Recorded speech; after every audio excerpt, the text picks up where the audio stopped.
Hello and welcome to GMBN Tech. This is an Ask show where you've used hashtag Ask GMBN Tech down in the comments of any of our videos, and we'll get back to you with an answer in a show like this. So let's get cracking. My first question is from World Explored, and he said, I am currently using a SRAM NX 12-speed derailleur, which came stock on my 2022 Scott scale. I found the clutch spring not being very strong because I have a lot of chain slap. Is the XX1 derailleur fitted with a stronger clutch spring, and would that solve the problem while upgrading? Technically no, because the SRAM XX1 and the SRAM NX both use their Type 3 roller clutch, so it won't be an upgrade, it won't be any different. Also, one thing to note on SRAM is that those clutches, you can't access them, which means you can't adjust them. They're always on, and you don't get to tighten up or loosen that mechanism at all. Unlike Shimano, where you have a switch where you can turn it on and off, but also you can access the clutch mechanism, internal workings, and tighten it up. Sometimes if you've got a modern Shimano like an XT, you can actually tighten that up from the outside without even taking the cover off.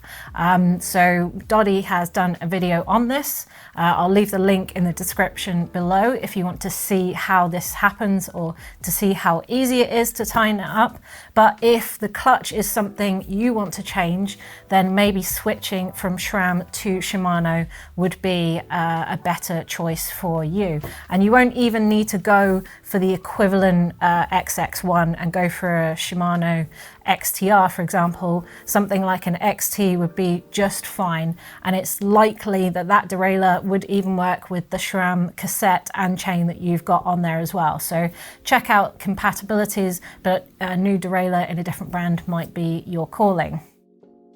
Next question is Yo-Yo EU100.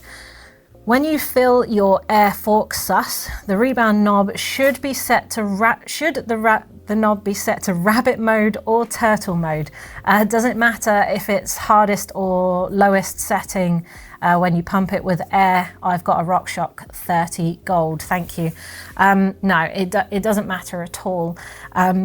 You do have a sort of relationship between air and, say, rebound. Like if you were to put more air into your fork, it might feel like it's rebounding faster just because of the relationship between the sort of damping properties of air and your oil in your damper. But to answer your question simply, no, air is just air. No matter what you put in there, it won't be affected by the dials, so you don't have to set it in either mode in order to add or take away air. So Bruce Reety says the G03S and the G03A are the same resin pads with different backing plates. The S uses stainless and the A uses alloy. What are the pros and cons of each type of backing plate? First of all, depending on the year, more recently, I think the 03 isn't actually resin, it might be sintered. So do double check that that is the one that you want before you buy. But yeah, you're absolutely right. A is alloy or potentially aluminium alloy, and S is for steel. So aluminium should have a better heat dissipating quality, so the pads should run cooler than steel, which might retain heat a bit more, and heat is something you don't want to build up in your brakes because the power may fade as they heat up, so long descents or overuse. And aluminium is lighter than steel. But I think for pads, for something as small as pads, this isn't a pad, but it's only tiny like that. It's such a small part of your bike that I'd be surprised if you notice the difference in lightness and heat dissipation for that. But if they're the same price, hey, why not go for the alloy version? Zerman Pequino says, I was given a new set of wheels with MTB tyres for Christmas. I was thinking about putting some road tyres on them and using them on my roller or trainer or train on the road. What can you tell us about slick 29er tyres? Are there many options? Will a 700C tyre fit on my wider rim? I'd like to go tubeless. What do you recommend?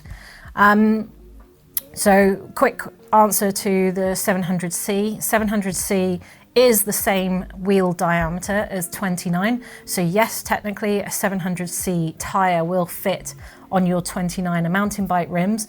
All I will say is that road tyres tend to be quite narrow, and if you have a wide tyre, I know this is a mountain bike tyre, but if you had a wide rim and a narrow tyre, you're going to end up with quite a squared off profile, and it might not feel very smooth to corner on the road, or indeed if you're on rollers, it'll feel like quite an edge to corner on.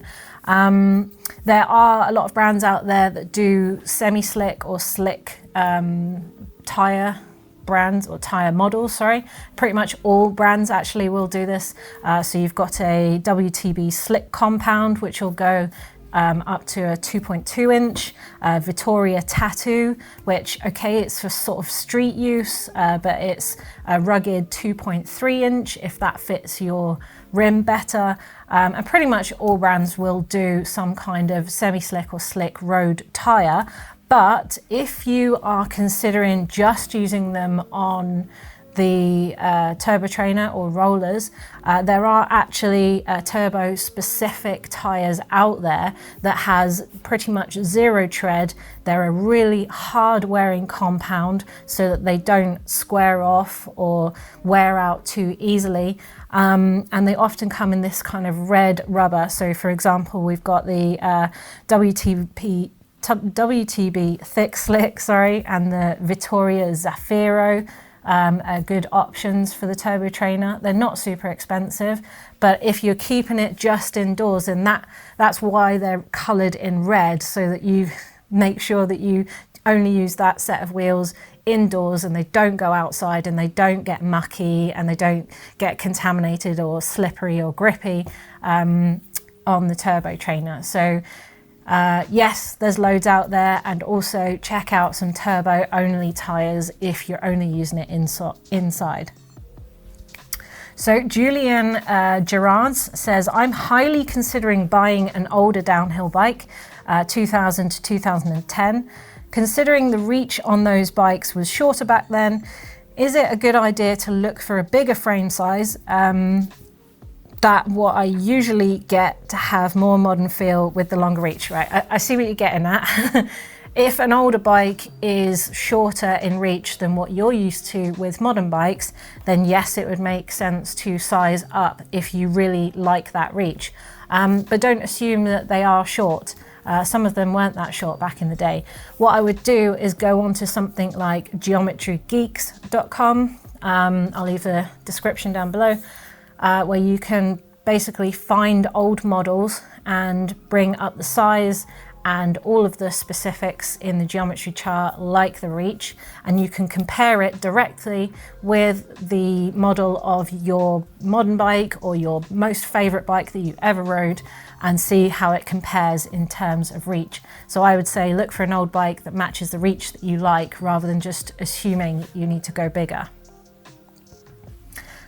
Bar says, I just got some new Shimano ME7s shoes and was wondering if I can use Crankbrothers pedals with them, as I've seen you, Doddy and Anna use them in a few videos. Yeah, of course you can. You can use Crankbrothers pedals with any shoes, as far as I'm aware.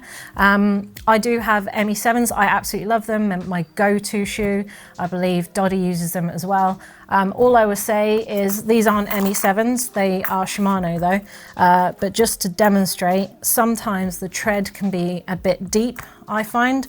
And so Crankbrothers always come with this little spacer.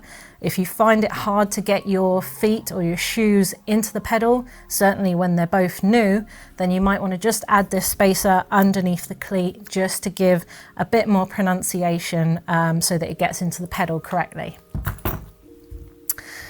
And then CRA55 says, why aren't upside down forks more common in mountain bikes? They're pretty much been the standard on high performance motorcycles for decades now. I think it's just a weight thing.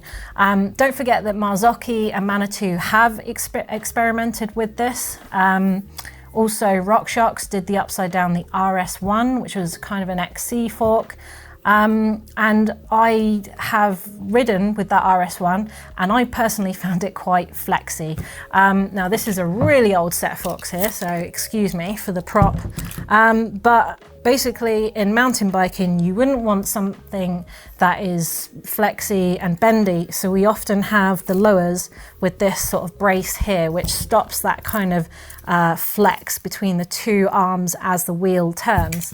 If it was upside down, so this would attach to the axle, you couldn't have this brace and you couldn't have it until it was all the way up at the crown at the top.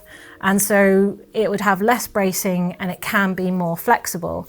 The reason it works for motorcycles and for motocross bikes to have that is because they can get their rigidity from more material to make it stronger and stiffer, but they're not so concerned with weight, whereas we are. We wouldn't want to add loads of weight and then have a super heavy fork. So to answer your quick question, I think it's just the strength and the weight balance. But you know, Intend are doing great things at the moment. I haven't heard that they're a flexible fork, and they go up to trail lengths. So maybe that will change in the future. And then finally here, Dale Montgomery says, an age ago, I have a Foes fly that can with a Kernut shock and a tie spring. The spring was super light. Why haven't I heard about tie springs? Did they go the way of the dodo bird? No, basically. Tie springs are still available for coil shocks. They are lighter than steel and they tend to have a more lively feel than steel as well. I think the reason is that with coil, because every rider is a different weight and every weight needs a different weight of spring, that it's something of an interchangeable part of the shock. And a lot of shocks being sold on their own at the moment don't even come with springs because you would need to purchase the right spring weight for your body weight. And I think it would be too costly for a manufacturer that's speccing a bike with a coil shock to spec it with a tie spring that may be taken off and changed for a different weight anyway. So no, they still exist. There's still some on the aftermarket where you can buy them and attach them to your current coil shock. So not dead yet, just very expensive. And that is all I've got time for. So thank you very much for your questions, and don't forget to use hashtag Ask GMBN Tech if you have any more down there in the comments below now, and I will try and get back to you in another show. Thanks for watching.